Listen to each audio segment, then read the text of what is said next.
Coming up on Network Africa, detained Ugandan opposition MP Bobi Wine is granted bail in Gulu town.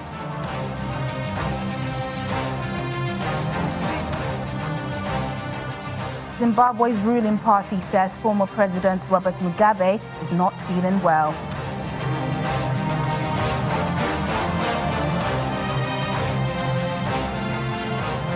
And President Uhuru Kenyatta meets with U.S. President Donald Trump in Washington, D.C.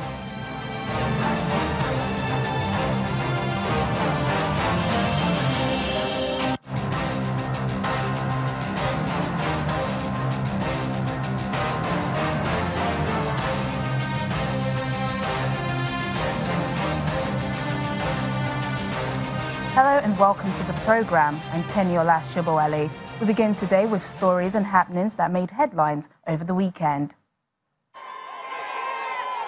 President Emerson Mnangagwa took the oath of office on Sunday, more than 3 weeks after being declared the winner of Zimbabwe's disputed presidential election.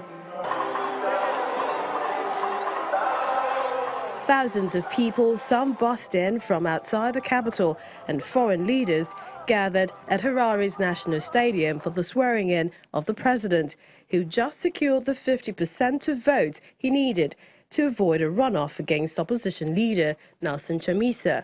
Now that elections are behind us, we must now focus on addressing the economic challenges facing our country.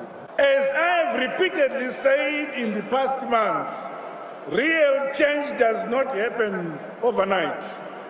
However, inspired by our national anthem, we must work together. Nothing is beyond our reach. With love and unity, we will reach the promised land. We will build the Zimbabwe we all want, brick upon brick, stone upon stone, and we build our Zimbabwe. The Constitutional Court confirmed his victory in a ruling released on Friday, dismissing a challenge by the MDC alliance in the July 30 ballot. And from one election to another in the Democratic Republic of Congo, where on Friday the Electoral Commission excluded opposition leader Jean-Pierre Bemba and 3 former prime ministers from the list of approved candidates for December's presidential election. The Commission said a separate International Criminal Court conviction for witness tampering was the reason for his exclusion from the list. Mr. Bemba, who is a former warlord, returned in August to the Congolese capital Kinshasa to submit his candidacy for president after a decade in prison in The Hague. He was seen as one of the front-runners in the race to succeed incumbent Joseph Kabila.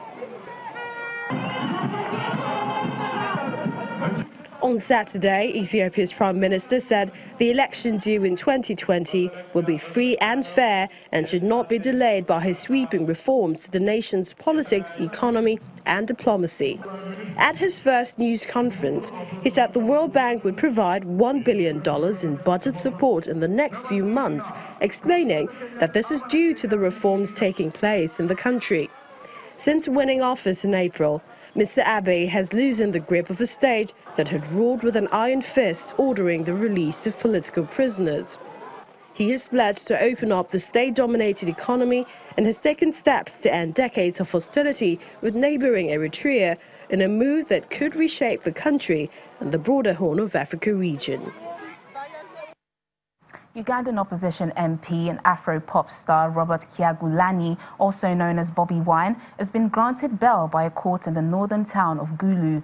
Mr. Kyagulanyi had been in detention for nearly 2 weeks following allegations of stoning of President Yoweri Museveni's convoy during a campaign for a by-election in Arua. The court ruled that he did not constitute a flight risk and so he could keep his passport. A total of 33 people applied for bail after they were charged with treason in a case which has drawn international condemnation. His allies say he is being targeted by the government because he has emerged as a fierce critic of the president since he became an MP last year. Newly inaugurated Zimbabwe President Emmerson Mnangagwa is promising a bright future for his country and is asking all the country's citizens to unite and embrace his vision. Before his fellow citizens, regional and international spectators, Zimbabwe's new president declared his devotion to his country at his inauguration held in the capital. However, with the opposition MDC alliance promising to punch holes into his presidency, analysts say Mnangagwa has a long road ahead.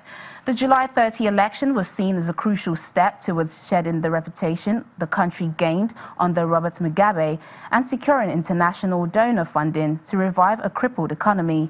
But it was marred by alleged rigging, followed by an army crackdown against opposition supporters, which left 6 people dead. So what can be expected from President Emmerson Mnangagwa, a former ally of Mr. Mugabe?